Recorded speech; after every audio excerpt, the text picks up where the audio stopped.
Hello, welcome to Heather's Mattress Store, Mattress Emporium. Inside jokes, inside Mm, jokes. This is the Tenfold AI podcast featuring Matt Scanlon, Heather Gertis, sponsored by Promode.ai. What are we gonna crack into today? I think we should continue our conversation about Okay. about mattress stores. Yeah. You drove by a mattress store and you were wondering what it would be like to be a manager of a mattress store. Are those shell companies? Who buys mattresses at a mattress store? I'm also curious. I do feel as though, you know how sometimes you'll meet these people who are like experts in a really weird niche and they say something with such certainty that you're like, I can't unhear that now. Yeah. And for me, I feel like the mattress thing would be it would be related to like springs in the mattress. I think that they would have some sort of like super insider information on, whether you want the memory foam, mattress topper, spring, box springs even necessary. Did you need to Huh? match the mattress up with that type of thing? I do feel like somebody who has 10,000 hours of mattress work would tell you some shit that you can't unhear for all future mattress buying? Yeah, that's a good point. Like they might put you onto something that is like a scam. Like, never buy a mattress that is Yes. double woven. That's a load of shit. I don't know. Like, they'd niche into some feature and be like, that was actually a manufacturer defect. And then they turned it as a marketing strategy, which does happen. If you've ever heard of black diamonds, you can go to a jewelry store and buy black diamonds. They're like smoky, not super clear, but they call them black diamonds. Those were waste in the diamond industry because they were dirty diamonds. They're just dirty. Nobody wants them. But then they twist them to be, yeah, and I think they're quite lovely. Like, I would totally wear a black diamond. Cool look. Yeah, it's cool. But technically, the value is like next to nothing.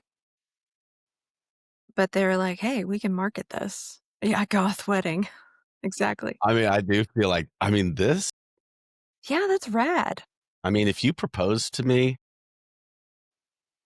that's what I'd want. That's pretty cool. I'm gonna have Maggie propose to you with a black diamond. Yes, we're going to renew our vows. Yes. But on the right punk chick, like a tatted, cool punk rock chick, that ring would be sick. Yeah, it would be. Yeah, but we were talking about like what led us to the mattress conversation. We're talking about networking and, being in situations where you meet somebody, hey, what do you do? And their answer is something that you're like, I got nothing for that. Which doesn't happen very often for me and probably for you because we're both super curious people.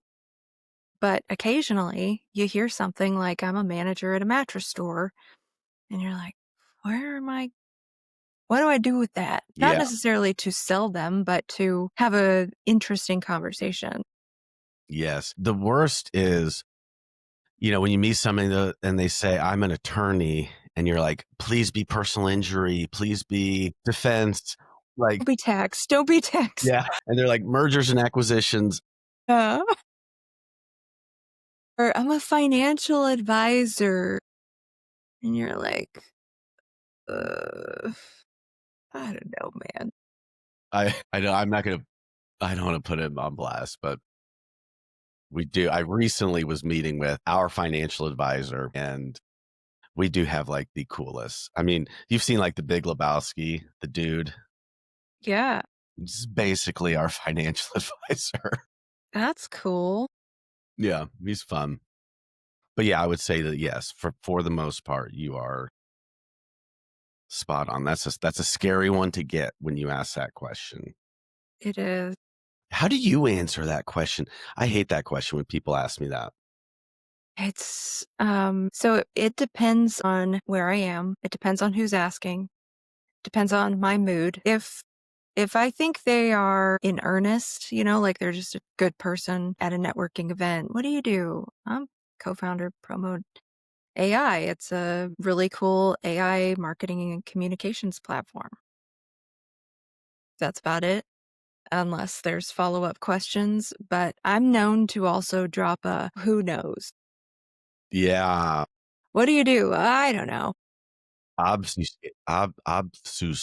That's a hard word to say. Obfuscate. Yes. Obfuscate. Subterfuge and obfuscation.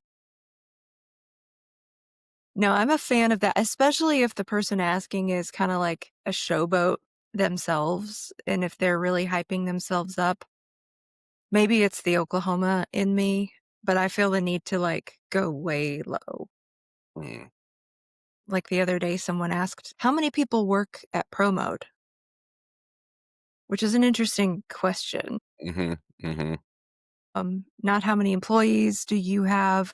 Granted, I was at a networking event and it had my name and pro mode and not like I didn't have a title or anything on my name tag. And so they ask how many people work there and I say, "Oh, about half of them."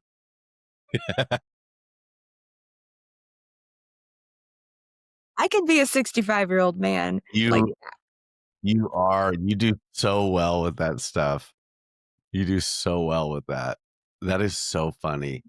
Yeah, because it is a really loaded question, right? Like I do always think about that. It's like because then, so you come in too low on your head count of your company.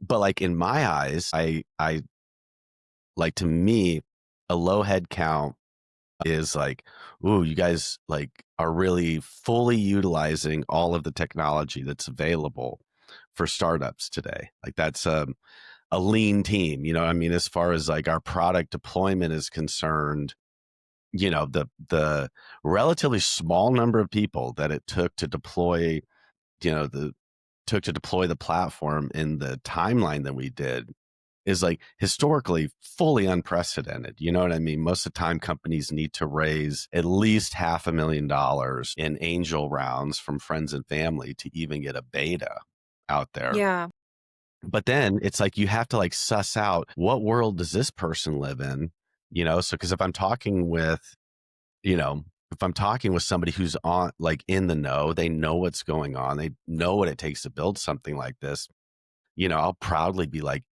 yeah, about 3 or 4 people over the course of 6 months built this thing.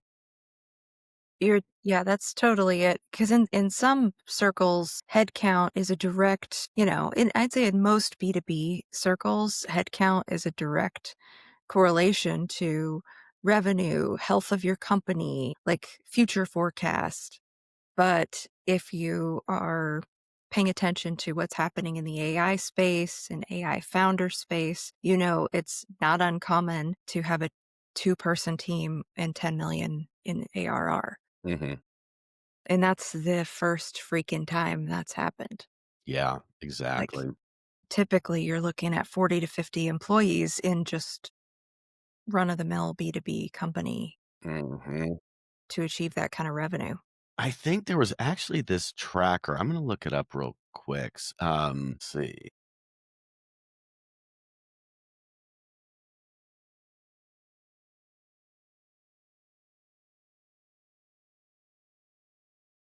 And our new website is live. I'm Yeah. so excited.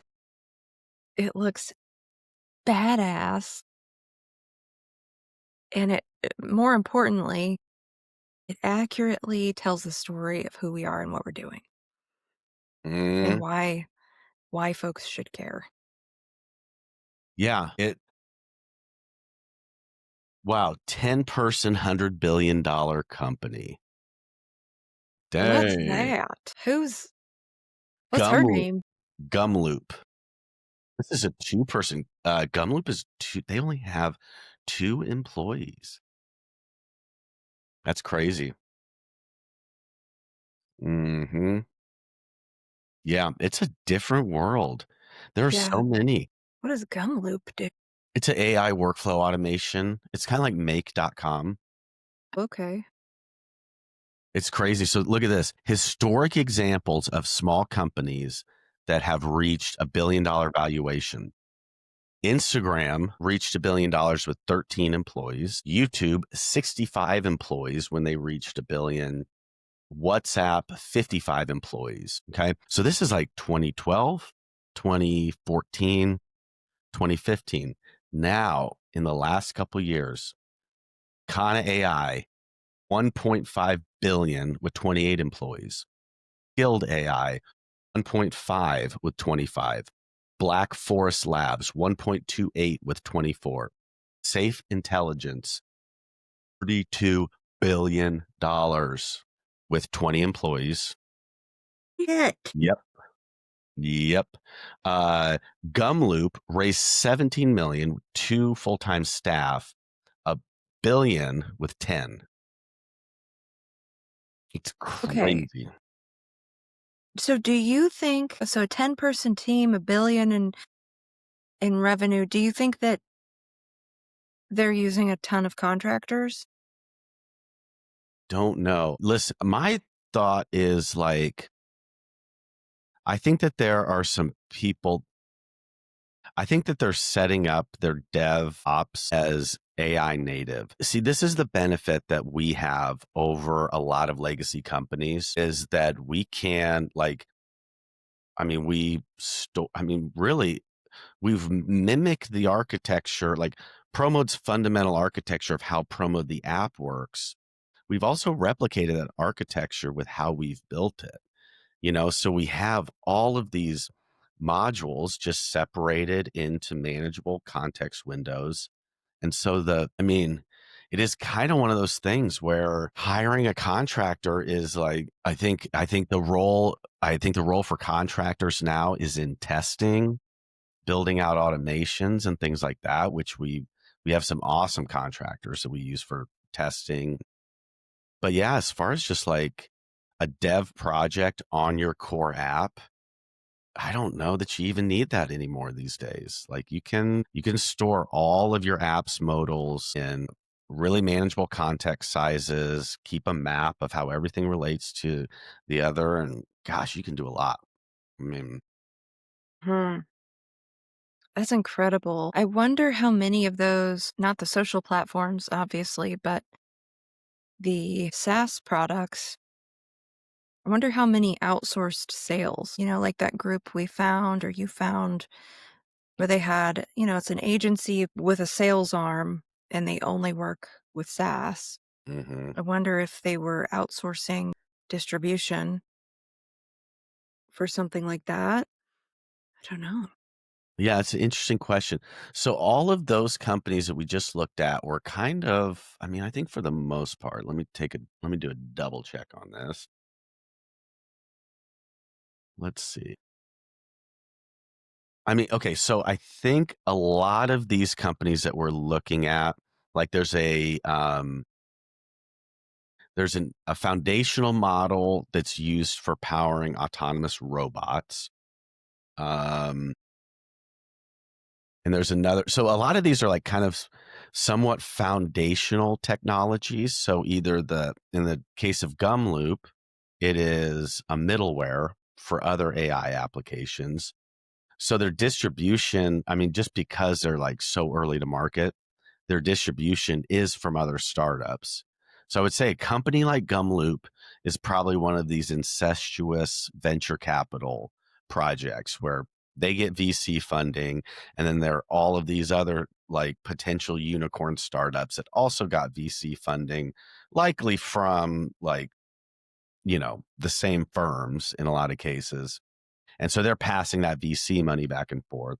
And then the rest of them appear to be some sort of foundational model where, you basically need like two clients. You need like a giant government contract, and then you need some sort of like Tesla contract sort of thing. But yeah, I would, if I had to guess, the shift in how startups like ours will look in the future, it's probably going to be more skewed towards sales and business development. And I think the head count, I think, is generally on like the dev side, and the distribution side is pretty much a 1-to-1 historically. I think that becomes like a 1 to 10. Yeah. Wow. Yeah, I mean, I'm thinking a few things right now. I don't know, it's like there's so much room for automation within businesses like ours, but really every business, and very few companies who've taken advantage of automation capabilities to date. Like automation that's been possible for the last decade plus, that most companies are just completely either naive to or just don't care enough about to really optimize systems. And obviously, the ones you just mentioned are masters of automation and optimizing systems. But I think of, I don't know, like companies who aren't touching AI right now, they're just going to get buried. Yeah. You bring up a really good point. I think the companies that have been thinking about automation in the past are the ones for whom AI adoption becomes seamless. I mean, as seamless For sure. as it can be, because there was a time in your company that you sat down and you thought about workflows. How is information passed from one department to the other? And then what happens? Like, where does approval happen? How do we check the status of any of our projects? How do we monitor bids that we have out there?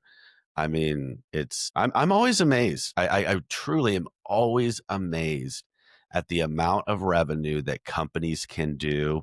And then when you look under the hood, you're like, this is just an absolute dumpster fire that you're dealing with as far as your processes in here. Like you are so shackled by just the individual people inside of this organization that you can just know, you just see it's like you'll always be bumping up against this ceiling. Yeah, like a mattress store. Exactly. Like, how profitable? I just can't get it out of my head. Like, your neighborhood mattress store. How profitable can they possibly be? You've got, I don't know, 5 full-timers maybe 3 full-timers and 3 or 4 part-timers.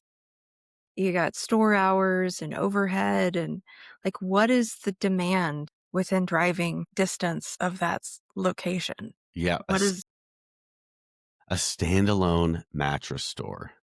Okay. So I'm okay. Average markup on a like mattress markup could be as high as 900%. it has to be. Mm-hmm. Mm, You're selling 3 a week. I don't know. that's crazy. That is absolutely crazy. No wonder. I mean, think about this. Okay. I love the free market is just such a beautiful thing because I mean, it is so convenient. You can buy a mattress and it will be on your doorstep in 2 days in a manageable size and like, I'm talking about like the whole vacuum sealed Yeah, thing that's my that, jam. I mean, and the mattresses are good. I mean, who could tell any difference between any of, I mean, and but that is just proof right there that whatever insane feat of engineering and logistics it takes to design a mattress that can be compressed down into a box that is like basically the size of a decent pack and play. You know what I mean? And this thing pops up, you open it up, inflates with air. I mean, that's insane. I mean, that's like a really crazy feat. And the fact that stores have a markup like 900%, and there was somebody that saw that and they're like, it was probably just somebody shopping for a mattress and they're like, this is ridiculous. What am I doing here? I wonder what the markup is on these things. How much is a mattress, straight off the factory floor? And Mhm. they're like, well, actually, we could, engineer these certain types of materials, vacuum seal it, create logistics partnerships. We could get this thing, our out of pocket costs for, UPS to deliver this is $29. Negotiated that rate with them. And we could sell this, we could sell these door to door like, you know, to your door mattresses for, half of what you get at a store. People will buy it. Yeah, probably much less than that. Hmm. They probably made those mattresses like what you're talking about, the memory foam that just come in a rolled up, squished vac pack. I bet the first one was an accident. They were probably making like just shipping padding, maybe for furniture or, like just squeezing it out of it, some tube of some goo and making these big things. And they're like, hey, this feels pretty good to lay on, actually. Hey, I'm gonna take a nap. Get some of that packing material. And then some marketer walked through and said, is that comfortable? Yeah. That's a damn mattress. Yeah. We should call this nectar. It's Well, let's talk about. I've got some fun things to show you today. Actually, fun this time. But okay. you had kind of hinted at, so like just relaunch the website. We've been kind of talking about some of the things that we've been learning in go to market and starting to actually put some official language around it and everything. So let's unpack that a little bit. Let's get some solid clippable content, Okay. kind of working through our thesis, what we've learned, and kind of what we see the future to be. Let's start it off here. Like, talk to me about this from your perspective. 'Cause I find this to be really fascinating. What, like the general, okay, maybe I'll say it like this. The general like infrastructure of pro mode is something I've always seen. Like I've always been pretty keen on this idea of the way that businesses will be structured once AI is integrated into them. I've always thought like, the departments that, with AI integrated into a business, the current organizational structure just does not make sense anymore. You know, Hmm. and I don't mean that. Like, I still don't believe that like layoffs, I don't see the mass layoffs due to AI. I think there will be mass layoffs, but that'll probably be due to economic conditions. But I don't think that that will be related to AI. I think there will be this massive restructuring of how organizations are managed. And that reorganization will be less on like niche task expertise and more on how do things flow through this business? So if you think about how things flow through a business, and by that I mean a customer pays you, that goes to accounts receivable, then that goes to maybe some sort of account manager, and then whatever. Like, that's what I mean when I say how information or how things flow through a business. Hmm. Once things come into the business, and that could be a check from a vendor, right? I think that with AI, departments become more structured in a way that aligns with how things come in and out of that business. So that, and what I mean by that is like let's use accounts receivable CFO type situation. Well, that's money coming into the business. That's vendors being paid out of the business. So that's probably like accounting, CFO roles. And then you have like payroll, benefits, like negotiating those benefits, things like that. That's like HR over here. And if you think of most organizations, like it's these two are like live in silos. And that makes zero sense to me because for most businesses, your biggest cost is going to be your payroll and your benefits. So what we're talking about is how does capital flow through this business? I think with AI powering a lot of the rote tasks inside of that, I think you start to see things like JAR probably get split between like employee training and like conflict resolution, whatever HR does on that front. And then I see things that require expenditures like payroll, benefits, 401ks, all of those that might be HR activities are probably going to get rolled up into this department where capital flow exists. So capital in and out of the company. I see those things getting rolled up into that type of department. So I say all of this to say that that general structure of how things will be, how information, how capital, how data, how things flow in and out of any particular company, I think gets restructured with AI. And so then in like building the product of Pro Mode, like very simply put, I was like, well, the outflow of Pro Mode is anything that is ready for public consumption. So fill in the blank. That is so many things in so many businesses, like publicly consumed things from that company. That could be a notice to vendors about new payment terms. That could be a notice to your team, your sales team about a new territory, right? And like a breakdown of that. So like this is kind of how Pro Mode was built, but then we run into the problem of like, well, this is really early. Like this is a really early concept for folks to really wrap their head around. So we kind of had to choose lanes as we were going to market. We had to tell people how to use this thing, and we had to like define a department that it would be good for. And so yeah, that comes with some confusion from people, or it comes with expectations that aren't quite there. Or it Yeah. comes with expectations of the technology that aren't quite there as well. Mm-hmm. And it also comes with possibilities that by focusing on a particular department in a company, it comes with possibilities that they're not even thinking about. You know what I mean? They're leaving so much on the table because of this approach. So this has been the challenge with our go to market is like, how do you communicate to people like, listen, the way that companies operate and departments operate is going to fundamentally change.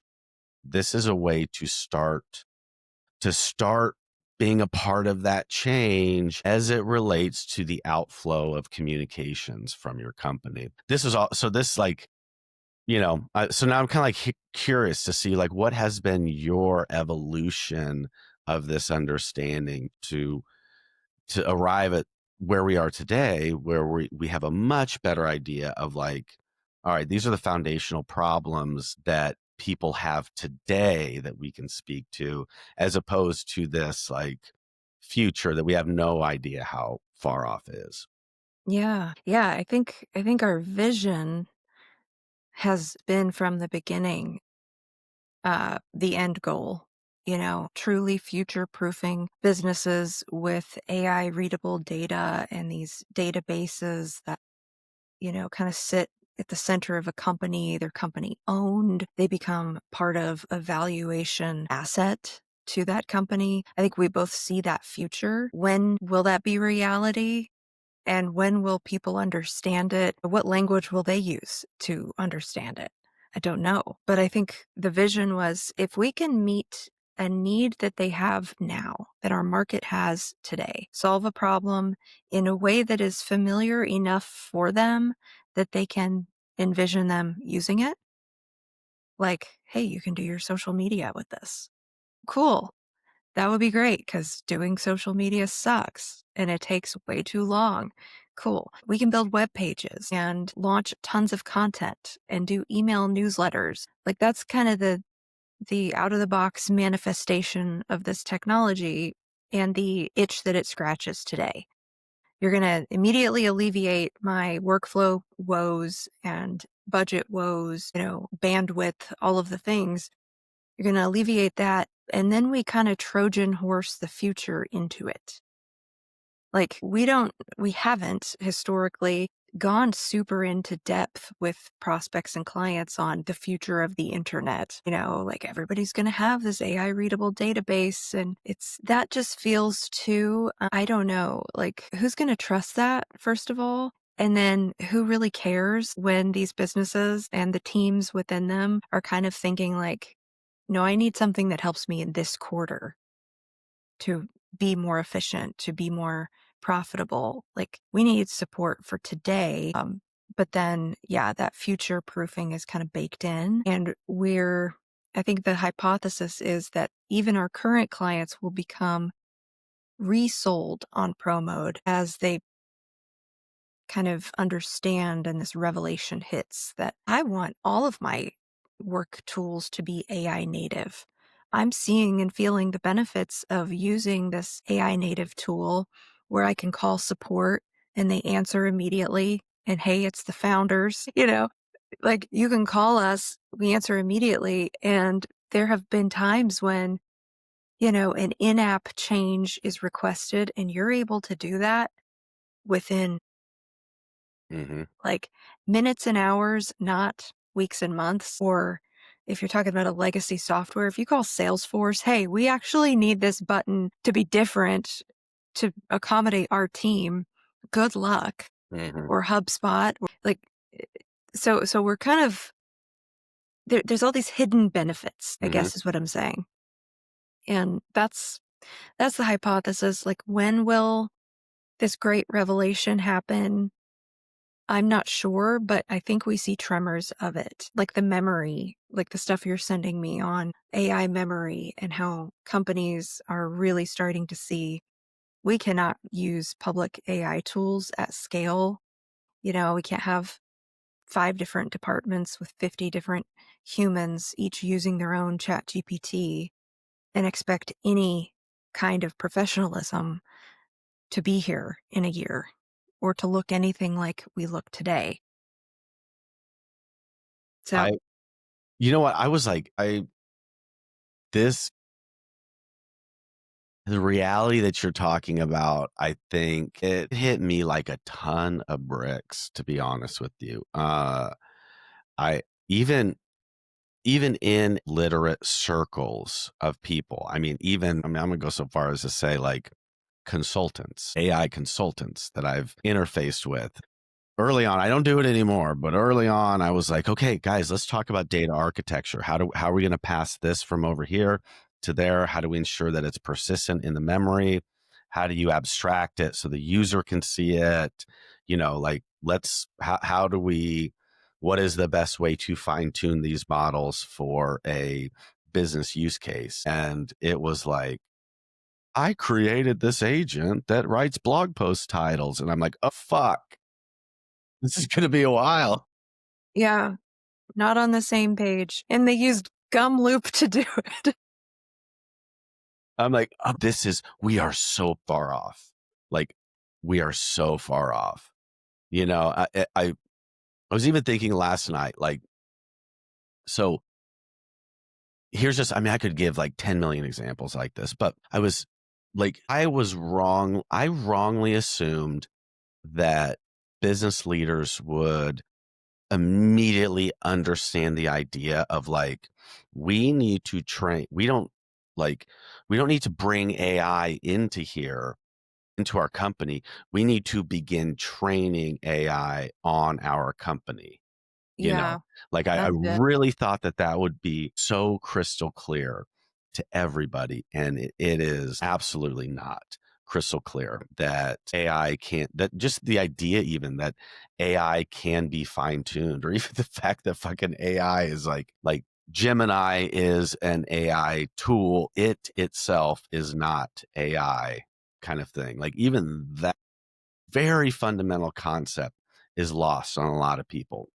Mhm. um, and and so I thought that business leaders would be hip to this idea of like, yes, you're right. We need to, as a company, we need to get into the habit of, people need to be sharing things, like things that people do need to,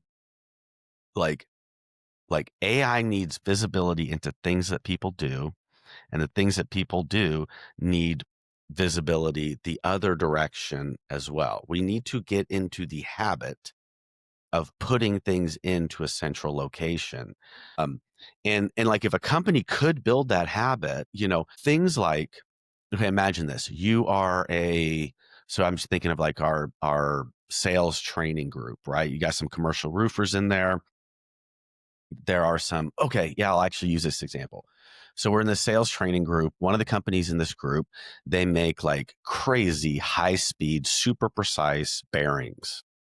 I'm like real like nanometer type precision, really cool shit.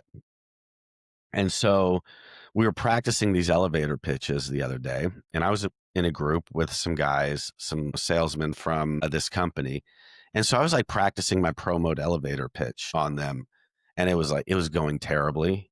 It was like fucking brutal, actually, but helpful. And so I was trying to convey this idea. They're like, wait, so like this guy uses Chat GPT. I also use Chat GPT. We could be using the same Chat GPT. And I'm like, no, I mean like every single spec of every single bearing that you guys make lives somewhere. You're sitting in a sales meeting and you're taking notes on a notepad, and you text a picture of your notepad to a number that you have saved, and a quote for that job is returned in like 12 seconds. And they're like, I'm like, yeah, like you need like everything that you manufacture and the pricing and the specs for it can all live somewhere. Yeah. And you can take a picture of your notebook and a quote be created from that, Mm-hmm. and just like a ready to go. And then that, whatever that quote has on it, has been the template that creates that thing's been approved by your marketing department, by your CFO. Like there's double checks that occur, like that can then be converted into a final version. Like Yeah. the email, like your bio, Jose, your bio, everything that is you find interesting about yourself, you have a profile in this thing. There's like a Jose bio in here, so that when you then email this quote that was returned back from you from this text message, the email quote in the body of that has references to you, like it's made, and they're like, oh, okay, this is like way different than what I was thinking. And I just I was living in this delusion that all of these types of things being possible would be self-evident Yeah. to people. And it's boy, it's not. It's not. It's not. And I'm happy that we can have those conversations with people that, like, who else is gonna have those conversations with them right now? Especially in the mid-market. Like your Coca-Colas, the largest companies in the country, they're hearing this stuff from very expensive minds that they pay to come in and implement AI. In our circles and the Midwest middle market, they don't hear those things. Like, and I think the marketing, parallel to your bearings scenario is, if you're a marketing director, you probably get emails from the CEO or from a sales leader telling you what content should be about. Like what topics should be focused on for the next month, 2 months, like concurrent with their initiatives, right? Like Right. they're going to send you 1 or 2 paragraphs, and marketers receive these and they're like, "Oh god, Bob's on one again. Here he goes telling me how to do my job." But now you can take that paragraph of Bob's random musings. You could say, "I see what he's saying here. Okay, we can do some things with this." You can copy paste that paragraph into Pro Mode and create 3 months worth of content, 50 different pieces of content, web pages, email newsletters, social content. Review it, schedule it, approve it, done. Within a course of an hour, like end-to-end landed content ready to roll. Bob's now super happy. You, the marketing director, can now do what you should do, Hmm. right? There's always some Yep. differences in the ranks, and that's fine. But it's just those very like tangible use cases, like the bearings, like an email, or you're sitting in a sales meeting, you're hearing of stories that have happened, prospects and clients, common questions that were asked. Those little nuggets can now become like business assets in the course of seconds without 3 meetings and calling the contractor that we haven't used in 6 months, but we have some work for him to do now. It's like That's what people are buying today, I think. Exactly. Yeah, 100%. Uh, yeah, and it's crazy. Yeah, it's a wild thing, and it's also there's this challenge. I mean, we sort of took the approach that it's like of being a utility. Like I described that thing where like a salesperson takes a picture of their notes from a meeting in person and a quote is returned, right? Like I think this is another key difference in AI tooling versus traditional SaaS. There's this temptation to treat AI tooling like traditional SaaS, which, if you really think about it, like SaaS forever has been, it's like, I'm sure that there is some AI tool where you take a picture of something and text it somewhere and something comes back, right? This is no longer the hard part. Like that thing I just described is a cheap, like I could build that in 1 week. Like that is a text message as an endpoint, and we already have the infrastructure for the quote. Like we have literally Pro Mode has everything aside from the SMS endpoint to deliver on the thing that I just described. What we don't have is a company like what we don't have today is a company that realizes, even in the use case you were talking about, you get the paragraph from your CEO, like what I'm like, we're proposing that actually, hey, marketer, get with your engineering team and say, hey, give me spec sheets on all of our bearings that we make, categorized by agricultural, aerospace, like oil, natural gas, whatever the case may be. Give me all of these specs. And then I'm going to look through our CRM and then I'm going to segment. Now, everybody in our CRM is segmented by industry. And so now we just replicate those segments by industry. We have all of these spec sheets over here. And now, because in a company like that, like you're not like something like a bearing, it solves a problem. Like the need for a bearing is a problem that needs to be solved ASAP. And it's a highly technical problem. And the majority of the things that go into that sale are just like aligning specs. You're aligning Yeah. specs and you're aligning pricing and you're aligning timeline. Yeah, just a formula.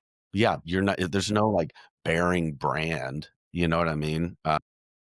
And so it's even like, it just is the possibilities are just so much deeper than what anybody is considering. I mean, there's things that you could even do of like if you sell a bearing to somebody, you they have to give you the scope. They have to give you the specs of the machinery that goes on it. Now you know every other fucking bearing that is inside of that machine, and you know the approximate lifetime of it because you have all of the spec sheets in there. Guess what? That's now a field. That is a date. That is a range of 6 months when the other bearings in that machine might go out. Like this is how marketing can be done. Yeah. Again, I hate the word. I even hate the word marketing because, like, is that marketing or is it just a smart way to sell more shit? Yes. That's it. That is it. And so, like, when we say, like, it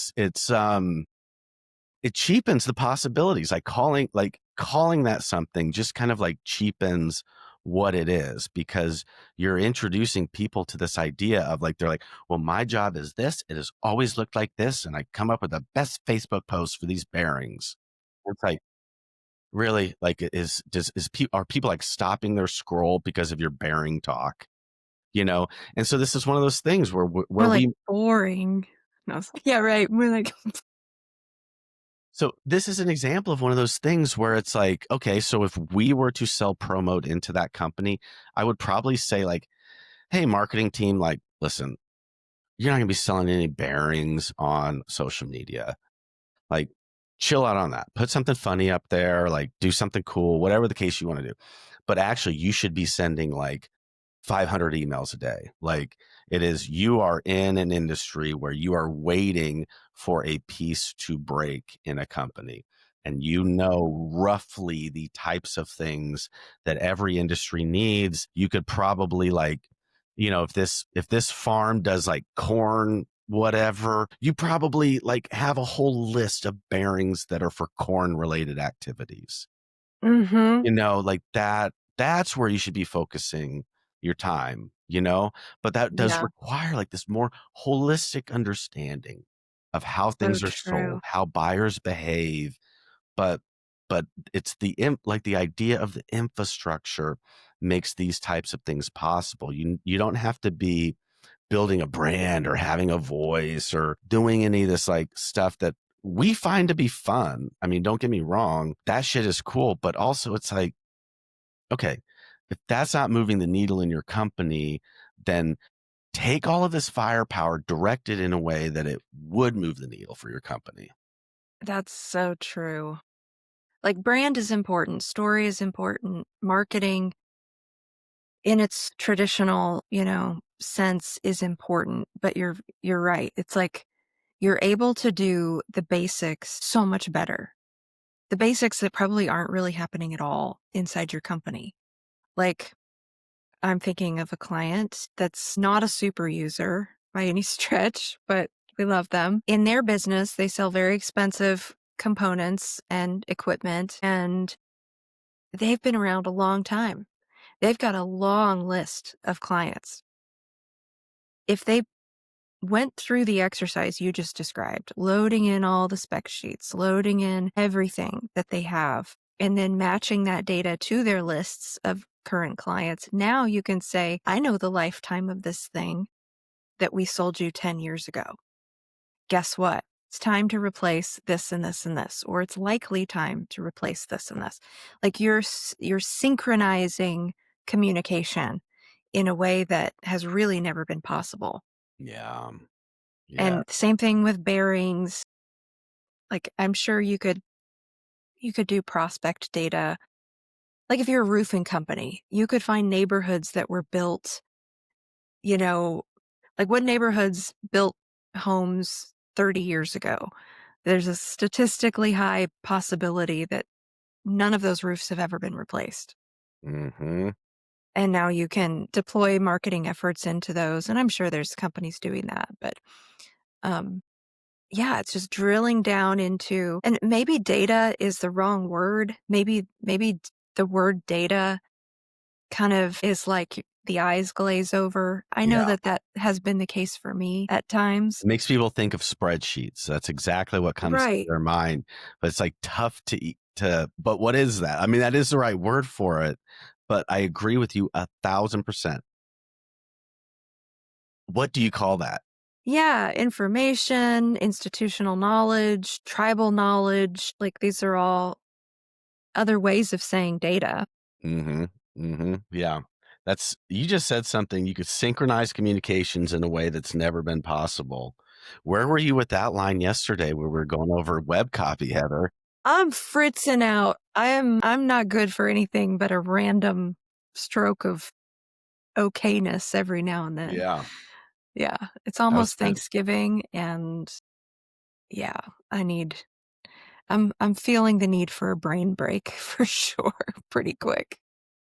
Well, anybody listening to this, go to our new website, Yes. promo.ai.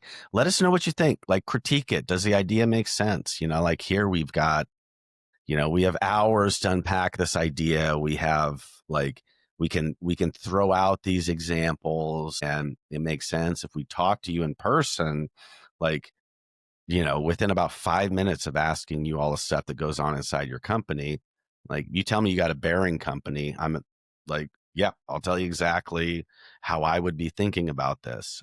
Mhm. But at the end of the day, we want to convey to people that this is architecture, this is infrastructure, this is like it's like your Google Drive, it's your SharePoint, but it's intelligent. Like that's the difference. It's not a tool that does proposals. It's not a tool that does marketing. It's not a tool that does email. It's not a tool that does web content. It's like You can do all of those you can do things. all of those things, but it's like you should elevate what you think is possible. You Yeah. know, like you can do all of those things, or you could just do one of those things, which is absolute excellence. But the fundamental idea is that stuff goes in, what comes out is customizable. But the idea is that everybody's sharing the thing that's inside is truly, I mean, think about we use Google Drive. I mean, I think about this all the time. This to me is like the biggest pain point. Like we use Google Drive all the time. What do you think? Like 10% of the stuff in our drive is in like regular rotation? And I can scarcely find what I'm looking for. Totally. I mean, now just imagine that drive is like intelligent. The minute a document goes in, it's ranked and put somewhere and labeled. It's got a date attached to it. And then it can be used with one click. You see it all in a preview. You know what I mean? Like just imagine your Google Drive organized to your workflow, all in an AI readable format. Anybody can put stuff in there. And as it goes in, it gets organized and ranked exactly where it needs to go in a format that now you can use it. You click it and you Yeah. use it, you see it. It's, and then you can create these temporary Google Drive files from other files that are in there. And we call that an overlay. And then you use that, and that's kind of disposable, or you can use it again. But it mimics more of how people work. When people are going into a shared drive, they're they're generally there to create a document, to collaborate on a project, and then that shit's never seen again. And maybe a tiny fraction of what is in these documents ever sees the light of day or put into practice. It gets interpreted through two or three people and two or three meetings, and just really doesn't have any horsepower to it. Yeah. But like your AI philosophy, which is also my AI philosophy because I've adopted it as my own and feed it every day and burp it, change its diaper. Our AI philosophy, contrast that to the conversation we had this week with a COO who was seeking some advice, some guidance on how to deploy AI in their company. And the CEO had given this person that directive. And the CEO says his vision for AI in the company is I want every employee to have their own little mini me AI chatbot that can kind of sort of do everything that only that person can do. It's like, where is the gap? What would you tell that CEO? Because he's imagining a chatbot interface. That's the only way AI works for Yeah. him based on his experience, I'm sure, using ChatGPT, and Yeah. like that's the AI he can touch. So that's the only AI he really is considering. Yes. I'm going through my text messages right now because you said something that was just frickin' spot on. What did you say? Like doing stuff. You're like, do Oh, AI doing stuff the dumb human something along those like lines. the dumb shit humans do. Do clunky shit like humans do. Okay, I got it. Okay, here we Right. go. I'm needing to preview this. Okay. Yeah, I'm going to filter that. Yeah, I did need to filter our text messages. People are still trying to make AI do clunky shit in the way that humans do. Yeah. Like we people need to take a step back and really acknowledge how, like, what do humans do better than AI? What does AI do better than humans? That's like, if you're trying to replicate a human being with AI, you will be constantly disappointed in the outcome of it. Mm-hmm. Now, like, what are humans really shitty about? I mean, honestly, like staying organized, like Yes, that's it. it is Remembering things, staying organized. totally. I mean, even like, I mean, I don't mean to get all like evolutionary biology on us. It's been many months since I've done this, but like our brains are tuned to novelty and threat detection.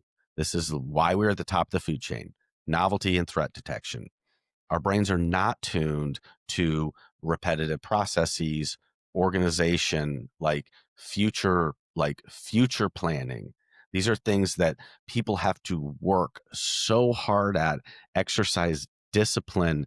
We need 10 different software tools to make these things happen. Like our phone was a massive breakthrough in our ability to do this. The amount of technology that we put around future planning and organization and process management is just astronomical. And Yeah. so it's clear that these are the two realms that these two workers, the AI worker and the human worker, need to live in their own realms of excellence. So I think recreating the human brain trained for novelty and threat detection using all five senses, you're never going to get this out of AI. But think about in your company how much of your human's brain power is spent on future planning, task preparation, organization, like so we're in this situation where the human brain, in most people's jobs, probably 80% of their brain power is spent on the things that their brain did not evolve to be able to do. And here we Mhm. have AI who was built in a laboratory of like massive pattern recognition, categorizing, recategorizing, organizing, future planning. Like it, it just, you would never does this make sense? Am I like I think it taking does. crazy pills? Well, it's like if you're hiring, let's say we're hiring uh, I don't know. What would be a first C-level hire, you think? A COO? Yeah, I think so. Okay, so we're hiring a COO. Like, what what skill sets, talents, abilities are we looking for that would say they're gonna be a super valuable player on our team? It's critical thinking, emotional intelligence, like out of the box ideation, first principles thinking for sure for a COO. Like we're looking for those kind of core tenets. I'm not looking for the ability to follow a checklist rote, like the organizational minutia is less important because those other skills are really like those are the value meters of their role. Like all the other stuff is only going to take away from the time spent doing those Yeah. critical tasks. The other stuff is baggage that they had to force themselves to learn to gain employment, frankly. I mean, that's exactly it. Yeah, your ability to manage a Gantt chart is Right. a byproduct of needing to interface with other people, not your actual skills in organizational excellence. And I will tell you, as someone who has worked with many account managers who are managing Gantt charts and interfacing with clients and doing some strategy here and there, the better, in my experience, the better they are at managing that Gantt chart, the worse they are at marketing. You cannot expect a creative thought or idea to come out of their head because even if they had that deep inside of their psyche to perform, their bandwidth is completely exhausted. Yeah. Yeah. Yeah. So rethink how you structure organizations with AI. Don't try to recreate people. You'll be disappointed. But yeah, think about recreating the parts of work that are just so unsuited to how humans operate. This is where the opportunity is. I mean, I yeah. am really interested to see and hear how the military is using AI. I mean, yeah, we know like drones and like the war machine stuff, but that's more in the Raytheon, Lockheed Martin labs than the military. But I'm interested how the military is using AI organizationally because the whole idea of companies, like American companies, org charts and everything is straight from the military. Hmm. Like before I think it was World War I, and the whole org chart became like ubiquitous. Before that, these were structured very like businesses weren't even called companies. They're Yeah. called companies because of the military, but Really? they were structured. They were more horizontal businesses, right? And then, yeah, Well, that's really I interesting. read a book Yeah. about it. I don't remember which one. I feel like making packing lists, I think, would be a killer use for the AI in the military. Yeah. Do you want a Navy SEAL making his own packing list? Gosh, I use, speaking of which, I use ChatGPT to pack for, I got a big packing anxiety when I'm going on a trip. If something about leaving the country, I am like, I need checklists for everything. I could see that. And so I recently used ChatGPT and it was really fun because there is a thought process that goes on in my head. It's like when I'm packing underwear, no matter how long I'm going to be gone, I need 15% overages on underwear and socks. And, so I just Who put, is measuring underwear in percentages? That is, here's what I'm saying. Like, listen to me I here. get it. So you're going away for the weekend. You need an extra pair. Everybody's packing an extra pair. What are we, terrorists? Like, but you're going to be gone for you're going to be gone for 13 days. Like, you know what I mean? Maybe The two longer extra. you're gone, the likelihood of needing that extra pair goes up with every day that you're gone. So doing That it as makes a sense. percentage, making your overages as a percentage, and I'll put in things like, 10% of our dinners that we eat might require looking more presentable, you know, So, and that's like long sleeve collared shirt situation. But anyway, Hmm. okay, Yeah.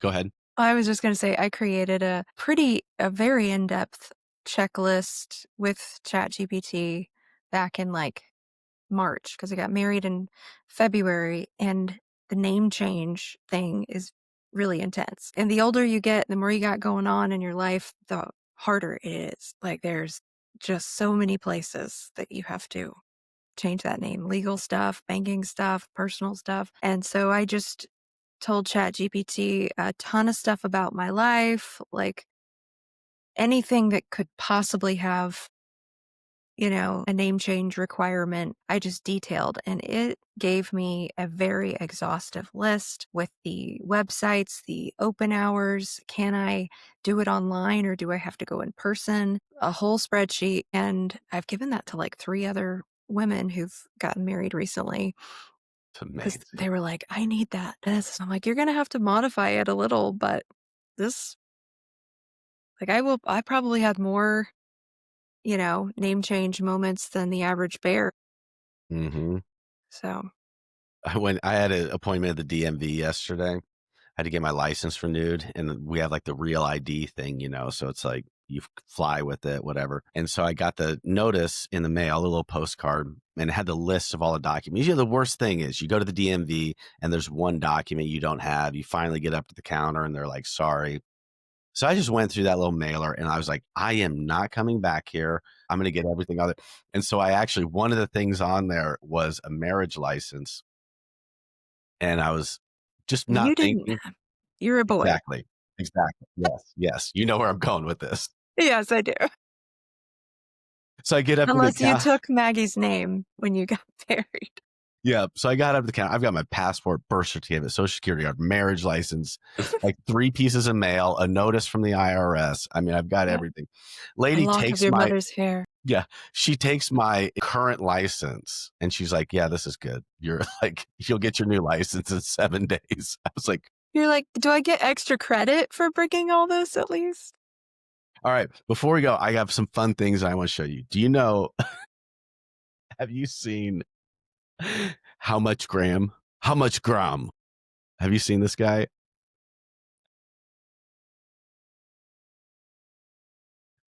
You probably haven't. This is niche. This is deep internet. Okay. and he only has 2 videos on YouTube, but I just think they are absolutely delightful. So what he's doing, This is my hand. How you call this thing? Yeah, I see your hand there, holding on to that pen. So Okay, that looks like a pen. How much gram is the pen? How much gram? Look, how much gram? well, it's a little tricky to guess the exact weight this by Yes, look. guess. All right, I'll take a guess. For a pen that size, it's probably somewhere around maybe 500 to 700 grams, give or Let's take. see if GPT-5 is smarter. No, no good, no good. Hey, it's all good. No, Honestly, it's not good. It's not good, man. It's not good. no worries at all. It's just a bit of fun I'm guessing the weight. worried. I'm worried. I'm Look, worried. I'm worried. how much gram?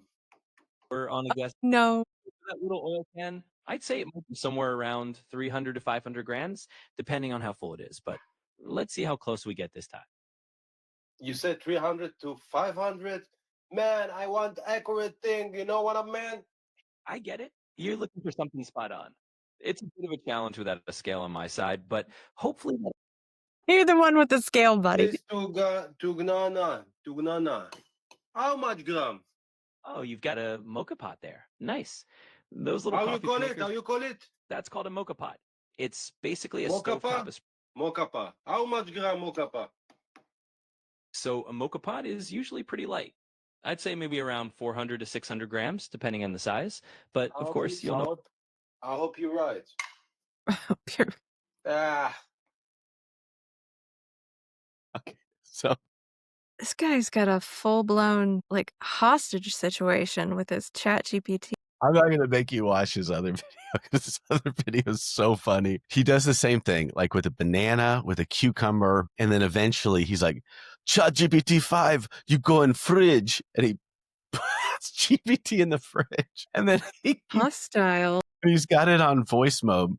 And then you see him putting, so that the phone is in the fridge and the camera's still looking out and he's screen recording it. And as he puts other things in the fridge, I mean, he had to have given it some instructions to like converse with each thing he puts in the fridge ahead of time. But he like puts a pineapple in the fridge and GPT goes, "Hey there, pineapple." Really bringing the tropical vibes in here, huh? But, but there is, Realness. I do have some educational commentary on this.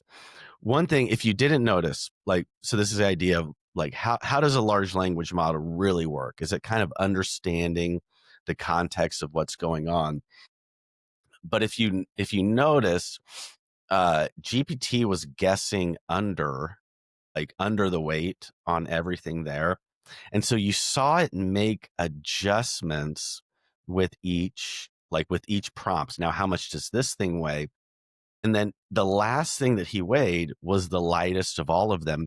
But you saw GPT was like, I was wrong, I was under. So then over guessing, I was wrong there, over guess. Then kind of independent, you even heard GPT say they're usually pretty light. I would guess 600 to 700. So it's hedging the bets upward, but it's all doing that through the inference training of that chat. So because the response was so quick and there was a tool being used, so the tool that was being used was OCR. So like ChatGPT could see the thing that was being weighed. There wasn't like, it didn't have the ability to then go, like, you could have a tool in there that does an internet search for the average weight of these things, so it could recognize the item. What's the average weight of a, 3-ounce capacity empty mocha pot, right? And you could probably come up with that answer. This is just kind of a funny way of illustrating one of our core theses is that like prompt-based tooling is just a disaster for enterprise AI deployment. So you saw the inference that ChatGPT was using was my user had a request. I was wrong because I was under. And so Mm-hmm. I'm going to continually hedge up on that. You know what I'm saying? Yeah.